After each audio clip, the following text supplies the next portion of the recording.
Muy buenas tardes, tengan todos ustedes.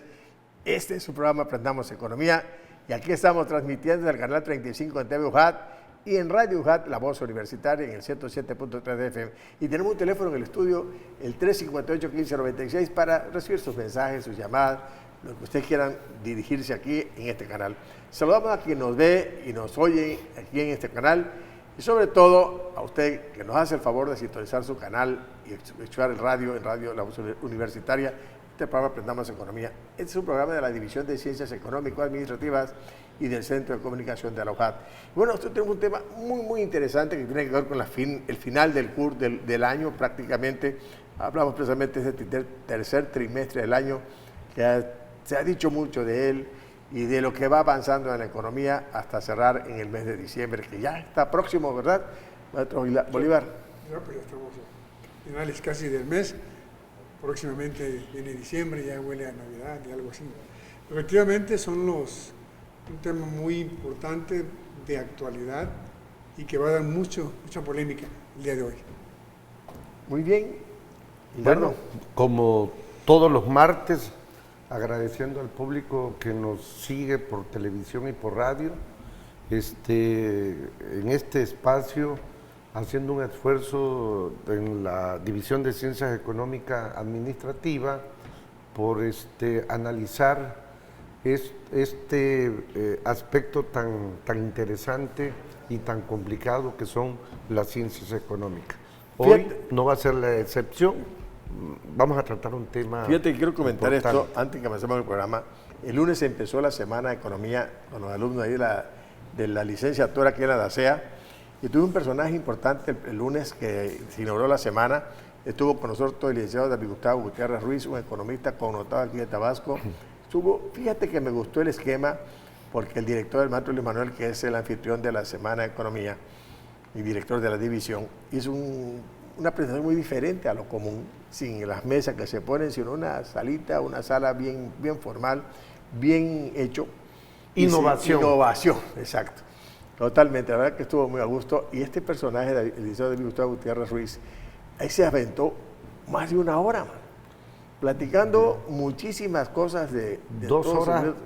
2 horas como 15 minutos para ser más exacto. Exacto. Pero ahí, y además, es anecdótico, su plática es amena, que para aguantar ese tiempo ahí, y todo lleno, todo lleno el aula Anfeca, lleno de alumnos, y muy bien, la verdad, muy bien. Una persona con muchas cosas que decir, sobre todo el consejo que le da a los jóvenes que estudian economía. ¿No te acordaste lo que él dijo? Alguien le dice por ahí, oiga, y el futuro el futuro lo construye uno solo. Así que muchas cosas. Judith, una chamaca que estudia economía, muy buena estudiante, le dice, bueno, ¿usted cómo le hizo? ¿Por qué se fue en el 58 a estudiar economía? Y empieza una anécdota. La verdad, una inauguración de la Semana de Economía muy importante, y de ahí seguimos con el Economic Day. La maestra Marta Rosal Sierra Bulnes, maneja esa parte. Una mujer maneja creo que 4 o 5 idiomas, no sé cuánto maneja ella, y conduce muy bien, porque lo importante del Economic Day es... Economista, por cierto. Fue economista y doctora. Ella hace los alumnos presentan sus ponencias, del tema fue Israel, su economía y su cultura, en inglés, mano. Así que entrabas, y si ya hablas en español nadie te pelaba, sino que tú seguías escuchando, pero todo en el idioma inglés. Y me doy cuenta que nuestros alumnos de toda la DACEA, Tanto la exposición como la pregunta, réplica, sí. pregunta, Los que preguntaban en inglés, contestaban en inglés, y vemos que los alumnos de la DACEA, todos, incluyendo los de economía, manejan muy bien ese idioma, que es exigente en los tiempos actuales. ¿Te has fijado que esta Semana de Economía, desde su inicio, ha ido cada año mejorando, y esta creo que no fue la excepción? No, muchísimo. Hoy fue el segundo día, y ¿sabes qué pasó hoy? ¿Te acuerdas de la muestra gastronómica? Y los muchachos, las maestras, se llama María Elvia, Heidi, Patricia Guerrero, ahí luego pasaron otra noche cocinando, llevaron comida judía, hebrea, y bueno, los chamacos con sus ponencias, el cine, Fue una semana muy diferente, un día bastante interesante, hoy martes, y continuamos mañana. ¿Decías algo de la semana que tuviste ahí tú? No, pues creo que es todo un nuevo planteamiento, todo un nuevo enfoque de festejar en una semana el sentido de las carreras que se imparten en la división de Ciencias Económicas Administrativas. Ahorita le tocó Economía. Y también inauguró Administración. Hoy se inició administración y va a continuar con las cuatro Pero hoy carreras. jaló Economía el lunes. Hoy inauguró Administración en el aula ANFECA y continúa también, vamos como a la paralelamente a la licenciatura, y muy bien el día de hoy. Bien administración, bastante bien administración, la maestra Herminia, la maestra Hilda que estuvo ahí, la maestra Edith, el director que estuvo presente en esta inauguración, muy bien, con el maestro Rico Mesa, muy bien la inauguración también la semana de administración, que ellos terminan el viernes, no terminamos el jueves. Entonces, son muchas actividades que están realizándose ahí en la división para bien, con jóvenes, con estudiantes. Lo relevante de esto que son los alumnos los que son la parte importante en esta semana, en el caso de Economía, yo pienso que en administración también. ¿Decías algo?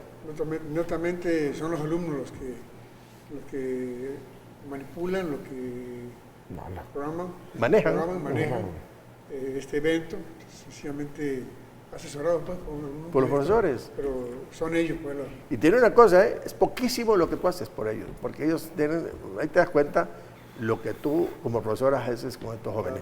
Pues enhorabuena con lo de la Semana de Economía, esa comisión organizadora. Y otro también importante es que ya se termina el semestre, ¿no? Ya, esta semana acaba la Semana de Economía, la de Administración y el semestre. Y entramos en los exámenes ordinarios con estos jóvenes.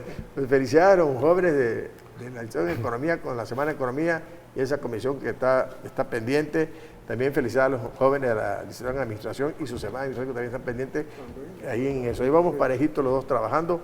Y bueno, pues felicidades. Y la DACEA, que encabeza, que administra el maestro, el doctor Leonardo Hernández Jubea, pues ahí va, con muchas actividades. Hoy fue un día crucial, hay un evento de Abriguemos a los Abuelitos, que está también de la DACEA, la parte social.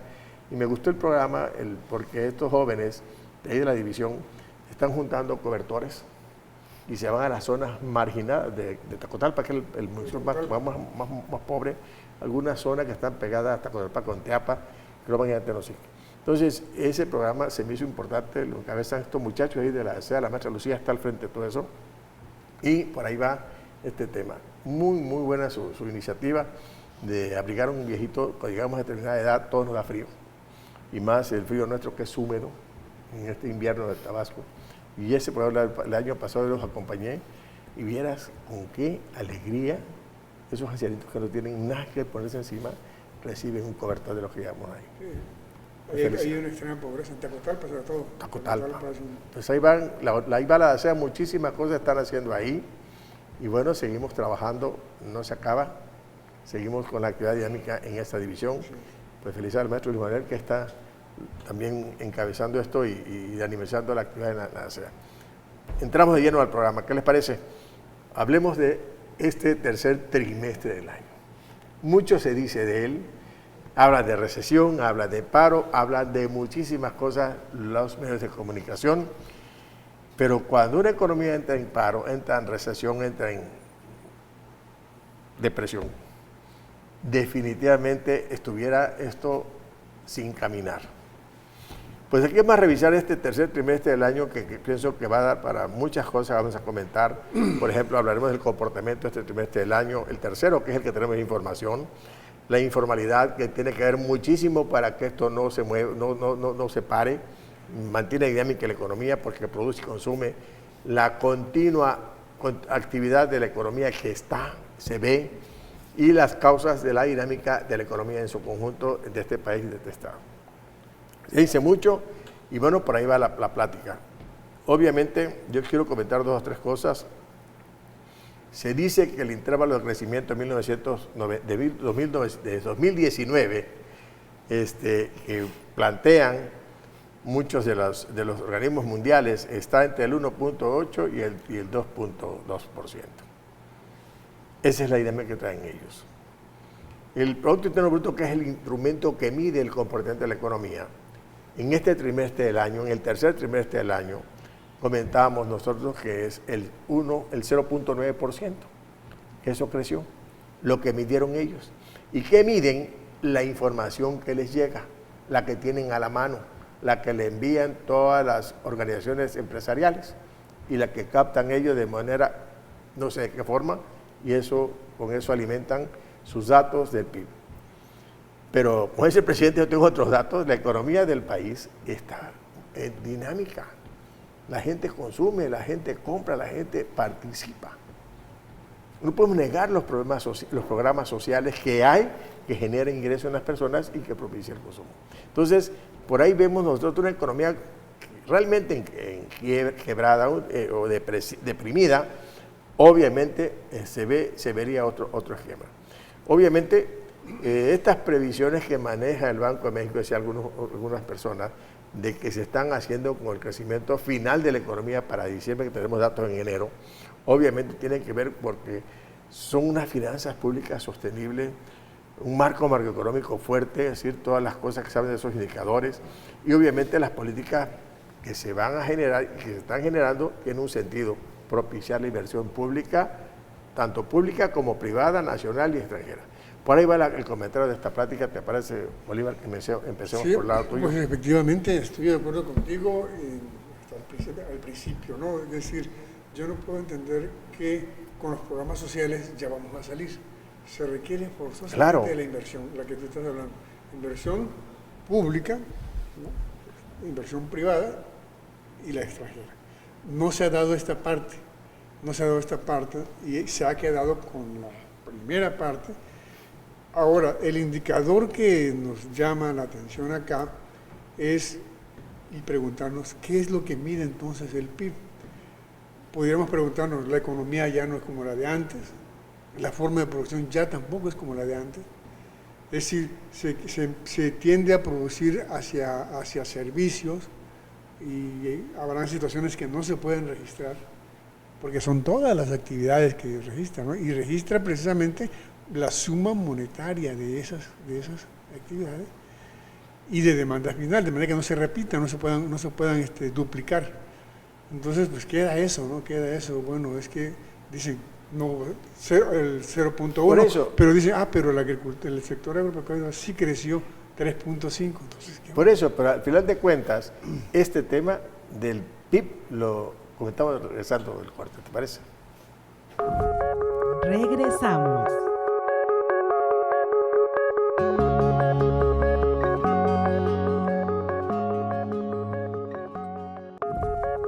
Continuamos.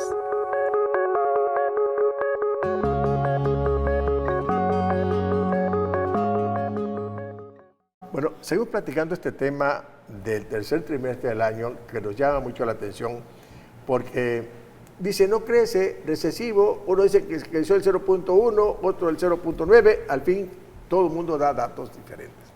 Pero lo que sí podemos entender nosotros es, antes de entrar al programa, antes de entrar al aire, decía Maestro Bolívar, oye, pero ¿cómo contabiliza estos mensajes de internet?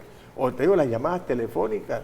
Hace unos días atrás que tocamos un tema, sobre este tema casi parecido, el segundo trimestre, decían ellos prácticamente que lo que hizo que no hubiera recesión en la economía fue el sector terciario. Creció el servicio telefónico, los servicios personales, el comercio. Entonces, si creció el comercio y los servicios y el transporte, ello empujó la economía. Entonces, ¿cómo se atreven a decir que creció el servicio telefónico? ¿Cómo lo medirías? ¿Cuáles serían esas técnicas para poder medir esas actividades, ¿no? Bueno, esas y otras más que pertenecen al sector terciario. Ahora están diciendo de que es la agricultura, como esa creció el 3.5, bueno, salva, pero no salva nada, porque el 3.5 no es significativo pues, en cuanto a la economía en global, ¿no? O sea, sí, pero no. O sea, creció el sector agropecuario, pero no ayuda. Creció el sector terciario, pero tampoco ayuda. Entonces, como realmente un manejo perverso que hacen los medios de comunicación privados. En cuanto al término del PIB. Exacto. Tomando ese término como el crecimiento, ¿no? Pues sí, porque sí, pero no. Sí creció, pero no ayuda. Sí jaló, pero no ayuda. Entonces, como que son esos manejos muy raros que ellos hacen en los medios de comunicación y sobre todo desinforman, decía Gildardo. No, estoy Entonces, una cátedra aquí el maestro. aprendiendo aquí macroeconomía de El los maestro, ciclos sí. económicos y estoy admirado del nivel Pues sí, de debes análisis. admirarte, debes Estoy admirarte. admirado. A ver qué aprendiste. Todo lo que dijiste, ¿no? Y Del ahora PIB. te está examinando, Del dile PIB, que te PIB, explique. Miren, el tema del Producto Interno Bruto creo que ya lo hemos tocado varias veces y lo vamos a seguir tocando Obvio. porque es un tema que está agendado como un punto central. Creo que es la categoría macroeconómica más grande, más general que existe y que de alguna manera vincula los temas de carácter económico. El Producto Interno Bruto surge después de la gran crisis, lo hemos mencionado. El gobierno de Estados Unidos, el presidente Roosevelt en aquella época, preocupado para ver qué desastre de la crisis del 29-33, qué había pasado. Entonces le encargó a un economista, el famoso Kuznets, ¿sí? Y se puso a analizar con un grupo de economistas y matemáticos, por cierto, Transversal, un área para transversal. empezar. Sí, Y varias después de profesiones. 4 años llegaron a una conclusión, que es parecido, ahorita le voy a comentar, donde supuestamente en la Gran Que no sea tan Depresión grande el chisme, ¿eh? la economía de Estados Unidos se perdió como en un 60%. O sea, la Según Gran el PIB. Depresión, de acuerdo Bueno, claro, a en el eso, 32. perdió 29, como el 32, 60%. sí, sí. O sea, que fue un colapso tremendo del capitalismo en esa época. A partir de ahí, después de la Segunda Guerra Mundial, con la creación del Fondo Monetario Internacional y del Banco Mundial, pues empezó a generalizarse la preocupación de los países vinculados a estas dos grandes instituciones a buscar una unidad de medida para saber cómo se comportaban las economías del occidente, o sea, del bloque capitalista, porque el bloque socialista andaba en otro rollo. Ellos fueron un poco resistentes a aplicar ese concepto, aunque después se dieron, porque de alguna manera tenía que haber un vínculo para tener afinidad en el manejo de conceptos de carácter económico, independientemente de la figura de cada una de esas economías, una economía capitalista y otra socialista. Sin embargo, el PIB es un método cuantitativo, que en aquella época predominaba la producción de la manufactura, ¿sí? La riqueza, la industria, ¿sí? Y en ese sentido habían mecanismos y controles que registraban y podían permitir el seguimiento de los resultados en un año en términos monetarios, lo que producía un país. Pero actualmente eso ya no funciona. Eso ya no va con nuestra realidad porque dejamos afuera muchas actividades. Y ahorita lo que está en discusión es buscar otro mecanismo, no de medir el aspecto cuantitativo, sino medir el aspecto cualitativo, el bienestar. Fíjate que lo que tú decías hace un rato, y Bolívar me comentaba antes de entrar al programa, dice la informalidad. INEGI dice que en el tercer trimestre del año, que es el que estamos analizando, dice que creció la informalidad 1.8%. Significa que gente que está empleada en un micronegocio, pero que no le paga al gobierno impuestos. Eso es lo informal. Pero ese grupo de personas, que es el 1.8%, producen, hermano. Y de alguna manera mantiene dinámica la economía. Decías tú hace un rato esto. Produce bienes y también servicios. Claro. Que no existe la forma de poderlo cuantificar, porque no está registrado. No se registra. Y da empleos, pero esos empleos tampoco están, ¿no?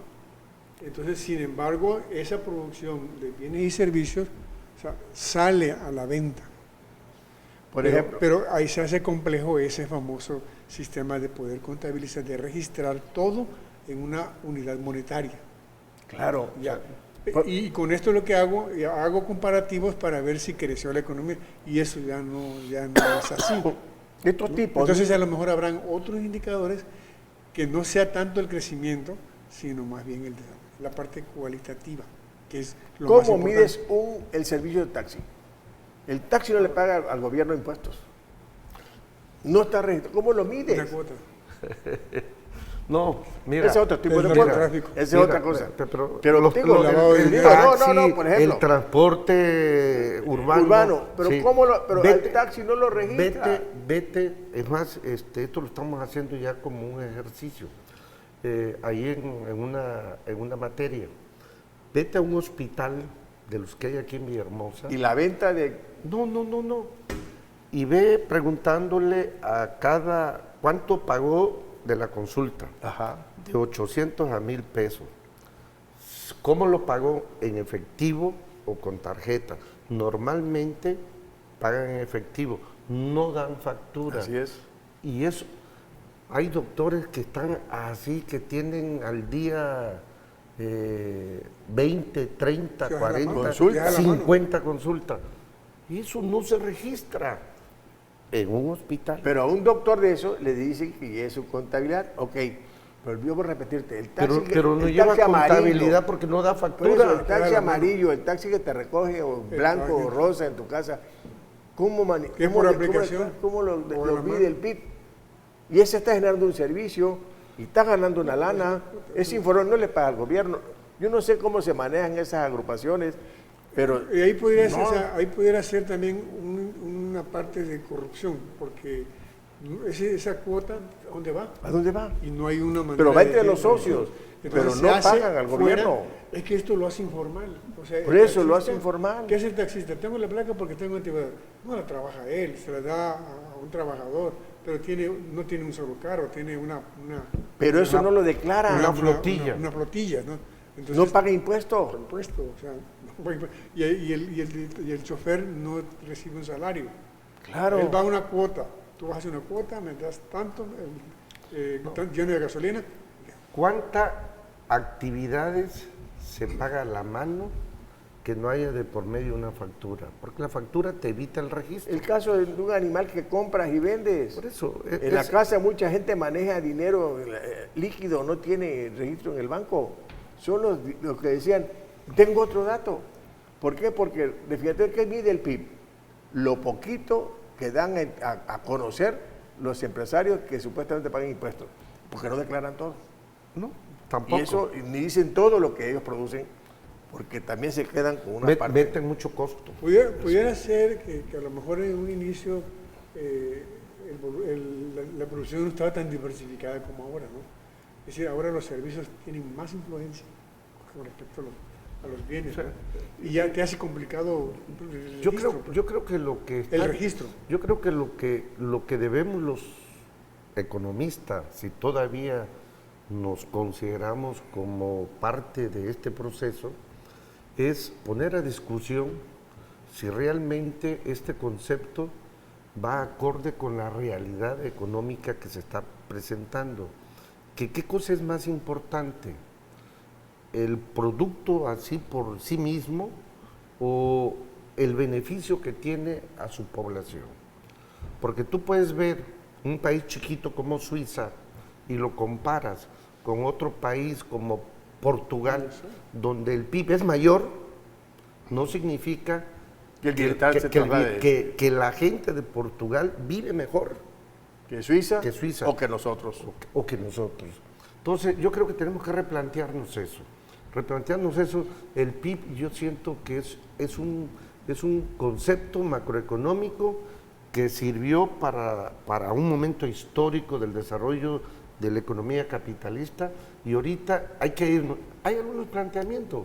Por ejemplo, el índice de desarrollo humano, Eso, que la misma ONU está planteando que no quieren, porque ahí se va a ver la disparidad, que el PIB no refleja bienestar. O Porque separarlo. porque la riqueza no está realmente distribuida. Claro. No está, la riqueza, la creación de riqueza no está vinculada al bienestar de la sociedad. Y hay otro detalle, con el problema que tienen con inflación. Y le dijo Fondo Monetario, hagan otra dinámica para que pueda entenderse cómo está. Y le llamaron subyacente y no subyacente. Para separar la inflación de las cosas que compramos a diario y separar los energéticos, el precio de los energéticos y de los productos que no están procesados, que son afectados, que hay una tasa de precios más alta que lo que consumimos diariamente. Y se separa. Es lo que se hace con el PIB. Que registre lo que dice que son formales y los informales por otra parte. Sigo platicando de regreso, ¿te parece? Sí. Regresamos.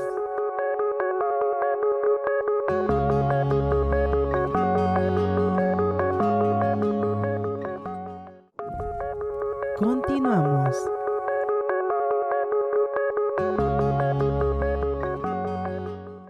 Bueno, ya estamos de regreso y tenemos un teléfono en el estudio, el 358-1596, y vamos saludando a Lucía Herrera Velázquez, que nos acaba de hablar hace un ratito al programa, felicitando aquí a mis amigos, a Bolívar y Gildardo, por ese agarre que traen ahorita acerca del Producto Interno Bruto. Felicidades, maestra Lucía. Del PIB.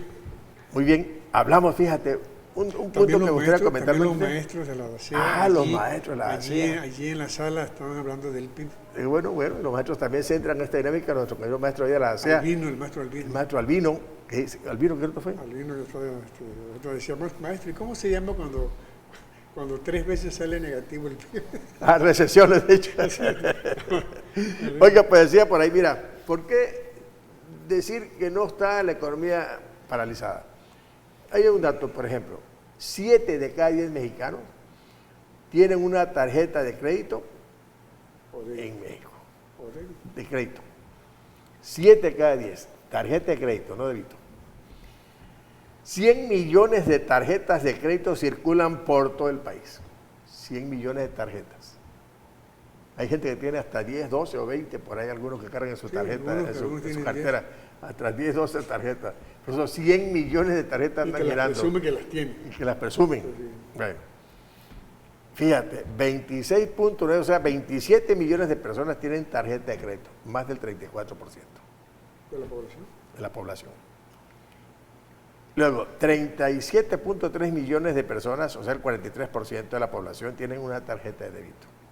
Y el resto, de alguna manera, de forma directa o indirecta, hacen uso de tarjetas.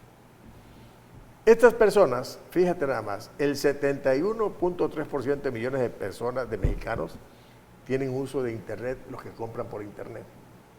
65 millones acceden a compras por teléfono celular. Entonces, esto que comento es, el que compra con tarjeta, decíamos hace unos días, el que compra hoy y paga en marzo, a no sé cuántos meses sin intereses, consumo. El que usa su tarjetita de débito y compra o retira dinero para comprar. El que recibe de otra parte del país dinero, no de fuera del país, a través de estas tarjetitas que hay. O de algún programa social también. Así, de algún programa social que tiene una tarjeta del Banco de Bienestar que cobran ahí. Luego, las compras que hacemos, o que hacen las personas, yo no, pero sí, 71.3 millones que tienen Internet y 65 millones compran y acceden por Internet comprando cosas.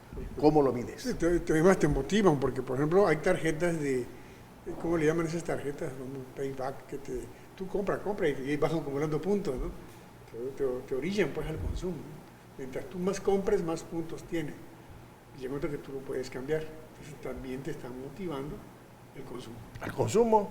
Esos 7 mexicanos que tienen tarjeta de crédito, que compran todos los días, mantienen el movimiento dinámico de la economía, consumen, aunque tarden, aunque a rato se peleen con el banco y no le pagan, y entran a pleito. Pero ese grupo de personas siguen consumiendo y mantienen el consumo en la economía. Yo no entiendo por qué el INEGI no es capaz de entender o de medir esta parte de la economía. Decía Gerardo. Mira, el consumo es un factor importante, es uno de los métodos para medir lo que mencionábamos, el PIB. Pero, pero finalmente, ¿cuál es uno de los factores importantísimos del consumo interno,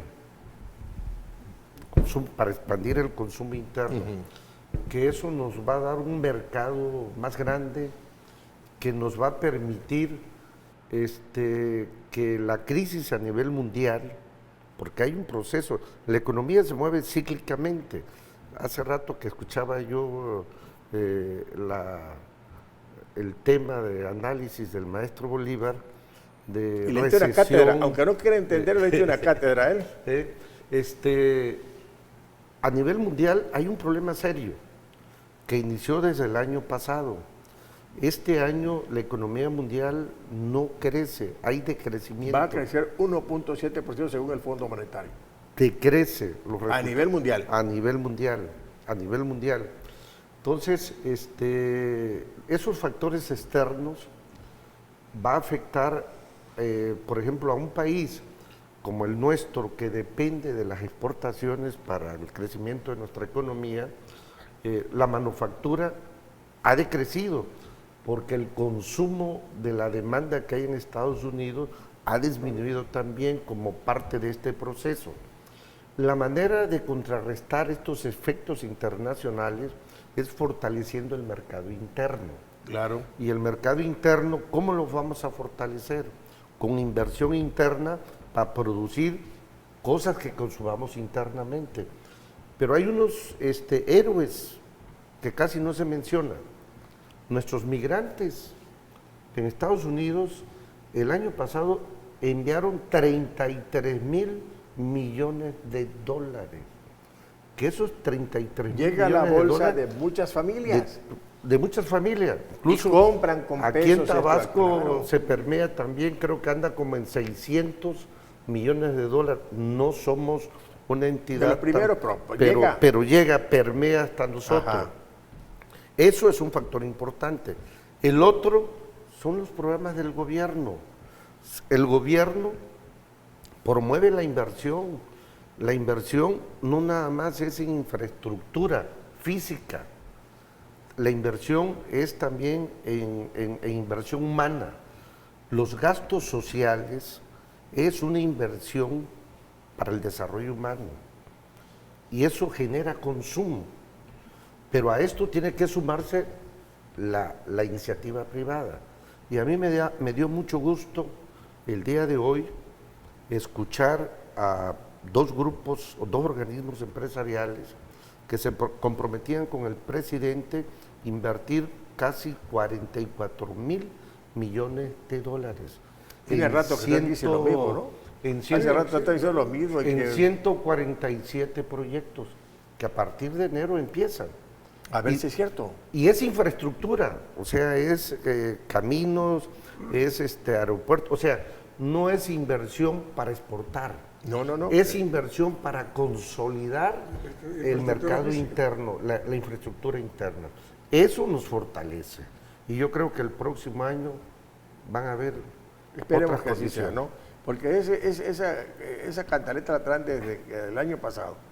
Y se comprometieron a tantos miles de millones. Y luego que ya no. Y luego que sí. ¿Te acuerdas? Hecho, ¿te acuerdas que a los 100 días de gobierno se había manifestado el apoyo de la iniciativa privada para invertir? Después no pasó nada, ¿no? Entonces, ahorita un compromiso creo más concreto, más objetivo. Ya se definieron estos 47 proyectos. Hay 42 en el sur-sureste, 49 en el centro, para los que dicen que la política del actual gobierno no está atendiendo el resto del país, y 11 más serán regados en todo el país. Carlos Slim, la semana antepasada, que le dieron un premio, él manifestó y le recomendó al presidente la inversión privada, pues hasta le dijo de un 15%, pero no hay ese acercamiento. Y se espera a ellos, nada más que ellos están así, no sé qué quieren. Y el gobierno está abierto a que inviertan ellos. Pero nada más recomiendan, pero no actúan, son pura boca. Prácticamente es pura boca lo que hacen estos tipos. ¿Qué decías, dice? Bueno, eso dijo Slim, que pues es nuestro empresario más importante del país, pero hoy, curiosamente, sobre el tema que estamos tratando, dice que el tema del crecimiento del PIB es irrelevante. Para que lo diga un empresario del tamaño de este señor, bueno, eso evita por eso, golpeteo. este tipo ha analizado que lo que estamos analizando nosotros es que es irrelevante. Y tú lo dices muy Eso. bien. Lo importante es en este año, en todos los años, ¿sí? El primer año de gobierno hay que sentar las bases de la política de los otros 5 años.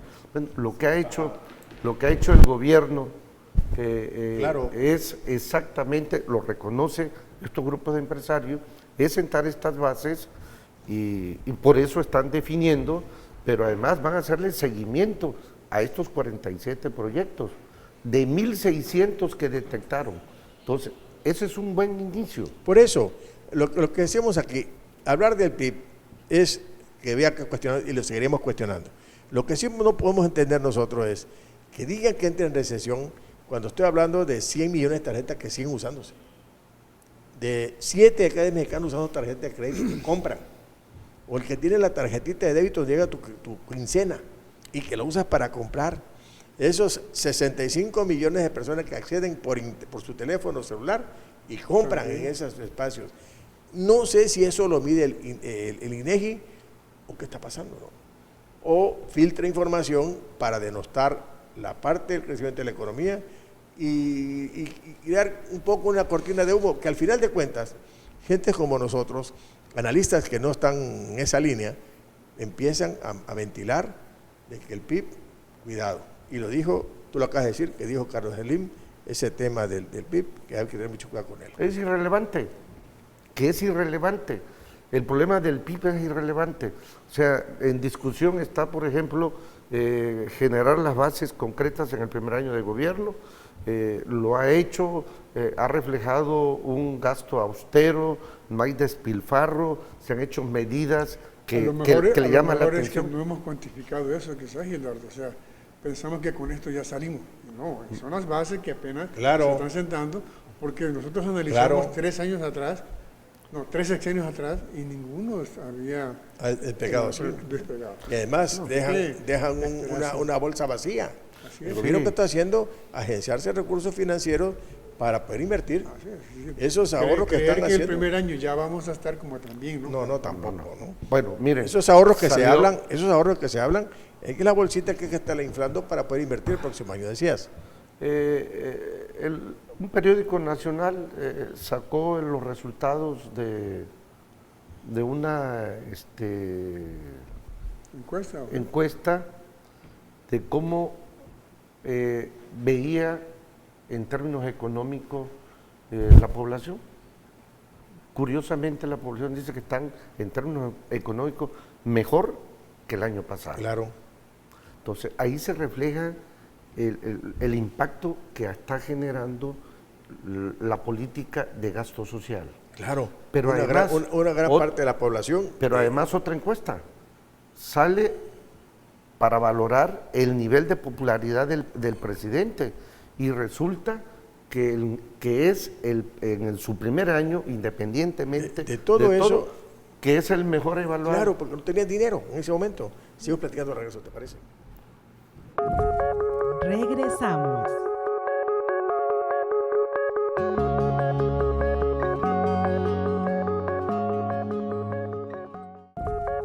Continuamos.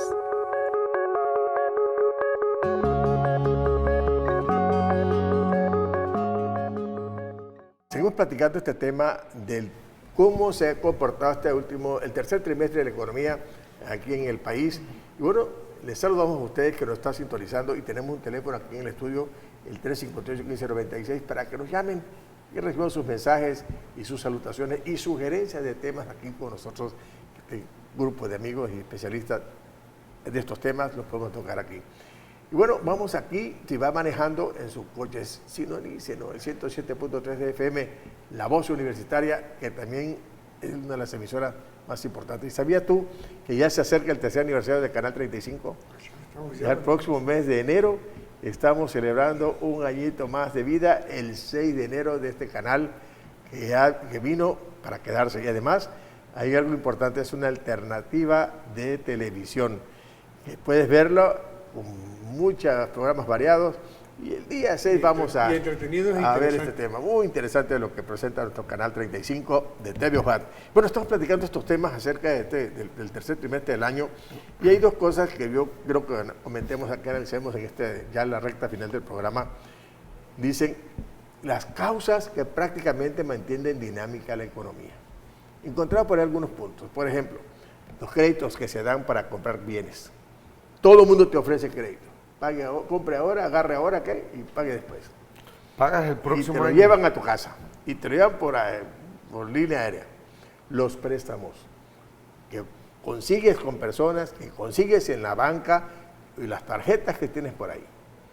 Los ingresos que no cuantifica el PIB. Lo que decíamos hace un ratito. El informal. Y hay mucha lana que da vuelta por ahí. Y lo que no es informal, pero que tampoco es legal, que también maneja mucha lana por ahí y que compra cosas, bienes y servicios, lo ilegal, que también mueve dinero. El PIB, otro punto que hicimos que comentáramos, el PIB, ¿qué de real revela el PIB? ¿Y qué factores deja fuera el PIB? Por ahí sería la plática de este último tramo del programa. Bolívar.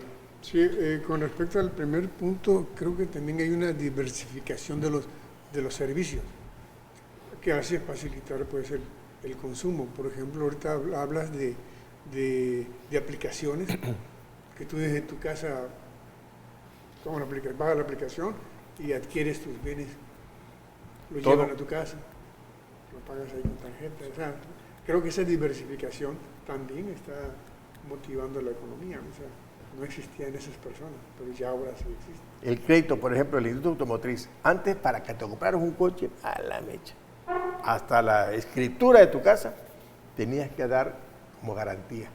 Ahora te dan hasta un bono. Ahora te dan un bono y te dicen, sin enganche, o solo el 10%, o no sé cuántas, y te hago tantas letras para que te quede cómodo. O sea, crédito. Compra tu casa, crédito. Compra ropa, crédito. Compra vinito, crédito. O sea, el crédito es un instrumento que ha contribuido en gran medida al consumo. ¿Decía algo, Gilardo? Sí, bueno, esa es parte de la lógica del mercado capitalista. El mercado capitalista se maneja contradictoriamente. Por un lado, la productividad y la producción se incrementa exponencialmente, y por el otro, el consumo tradicional, o sea, los ingresos, los salarios, los sueldos normales, se restringen, porque dentro de la lógica del capitalismo, restringir los sueldos y los salarios significa bajar costos y obtener más ganancias, pero eso es contradictorio.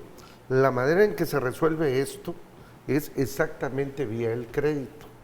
El crédito permite que esa productividad que se genera por el desarrollo de la tecnología se vaya resolviendo, vaya absorbiendo, pero el crédito también tiene un límite, o sea, todo tiene un límite, es una liguita que se expande y llega a un nivel.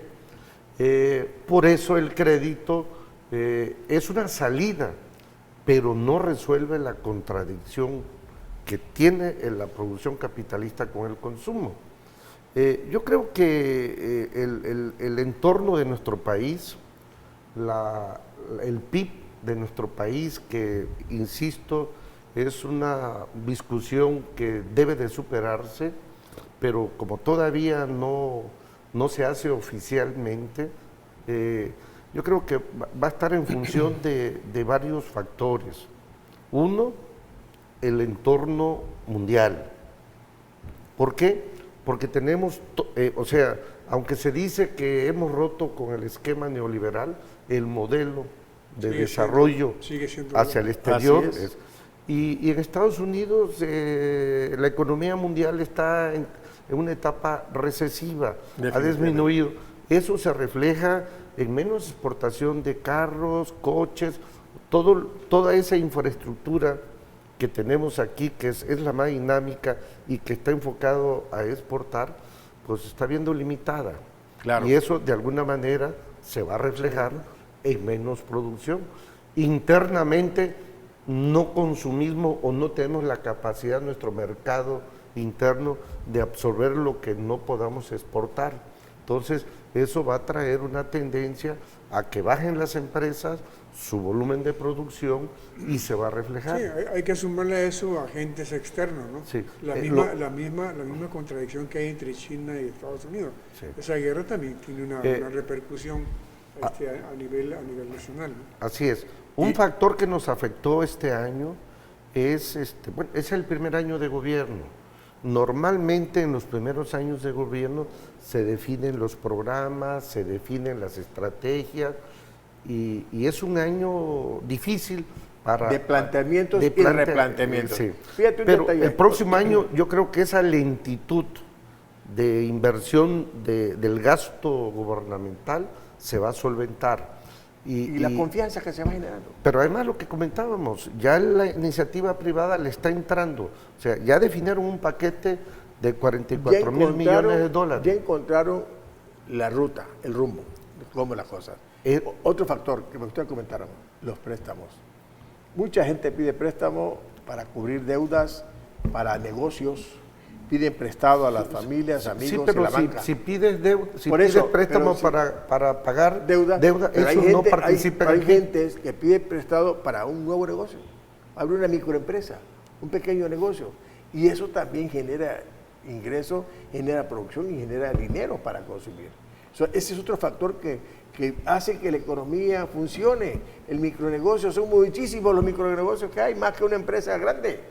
Y esos micronegocios obviamente generan empleo, generan ingresos y todo. Es otro elemento, otro factor importante. Otro punto que sí, vamos en la recta final del programa y creo que podemos analizar estos dos elementos. El PIB no cuantifica ingresos, muchos no los cuantifican como esto de los micronegocios. El PIB lo que revela es real, me pregunto.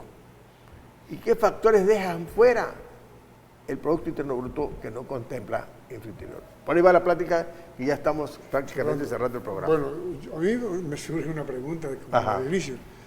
¿Qué es lo que va a medir entonces el PIB? Esta figura, que no es más que una relación, va a continuar reflejando el crecimiento. O tenemos hasta ahorita que, es el indicador más cercano. Es que este indicador lo tenemos, bueno, este concepto del PIB lo traemos desde la escuela. Ajá. Y los métodos y tantas cosas. Y ahora vemos que esto ya no se adecua a la economía actual. Pero efectivamente, o sea, esto todavía va a tardar porque la economía internacional influye en esto. Sigue usando ese indicador para avisar. Y lo va a tener como una medida, pues, que a la cual debes todo sujetarte. Decía Aguilar. Y quién sabe, o sea, muchas veces le conviene a los países que definen este tipo de indicadores, porque es algo que se les puede ir en contra. Es decir, ¿qué sentido tiene tener un PIB tan alto si tu población no se beneficia? Entonces, por ejemplo, el Producto Interno Bruto es el que más predomina, pero en sus inicios, cuando en la década de los 60, el Producto Nacional Bruto predominaba y por razones que yo nunca he entendido, dejaron de utilizar ese concepto, el Producto Nacional Bruto, el PNB. Y el PNB, bueno, lo hicieron a un lado porque no ven, o sea, si metemos el PNB, vemos cómo nos saquean nuestras riquezas. O sea, cómo las empresas transnacionales se llevan la riqueza que estamos generando. Y en ese sentido lo hacen a un lado y ahí lo tienen arrinconado. El PIB tiene broncas también con relación a cómo se refleja en la sociedad que produce esa riqueza. Imagina, nada más para que te des una idea, y yo creo que valdría la pena que retomáramos este tema.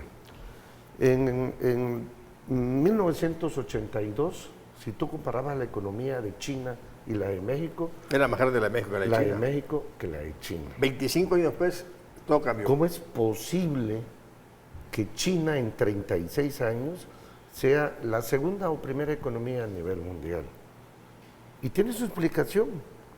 Nosotros nos fuimos de boca en un modelo que benefició a un capitalismo internacional, a un capitalismo financiero que nos sigue saqueando, que nos ha saqueado, y los chinos actuaron con inteligencia. Una economía mixta. El desarrollo económico, la política económica, La no la gobierno, soltó el el Estado gobierno no la soltó. y la coordinó. Y en ese sentido, pues ahí están los resultados.